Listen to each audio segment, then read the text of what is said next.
అంటే తలలో పూలు ధరించిన తర్వాత ఎవరైనా ముత్తైదువులు కానీ, స్నేహితురాండ్లు కానీ, అత్తగారు కానీ ఎవరొచ్చినా సరే ఒక్కొక్కసారి తెలియకుండా తలలో పూలు కొన్ని తీసి వేరే ఆడవాళ్ళకి ఇస్తూ ఉంటారు. అలా ఎప్పుడూ చేయకూడదు. ఒకసారి తలలో పూలు పెట్టుకుంటే ఆ పూలు వేరే ఆడవాళ్లకు తీసి ఇవ్వకూడదు. మీ దగ్గర విడిగా వేరే పూలుంటే వాటిని మాత్రమే ఇవ్వాలి.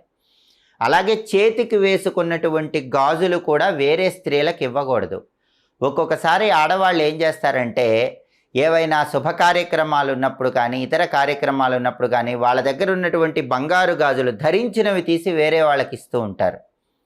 అలా ఎప్పుడూ చేయకూడదు. మట్టి గాజులు కానీ, బంగారు గాజులు కానీ స్త్రీలు వాళ్ళు ధరించిన గాజులు తీసి వేరే వాళ్ళకి ఇవ్వకూడదు. అత్తగారైనా కోడలైనా వాళ్ళకి ఇవ్వకూడదు. అలా చేస్తే లక్ష్మీ కటాక్షం తగ్గిపోతుంది. అలాగే రోజు ఆడవాళ్ళు కాటుక పెట్టుకోవాలి. కాటుక పెట్టుకుంటే లక్ష్మీప్రదం. అయితే ఎవరైనా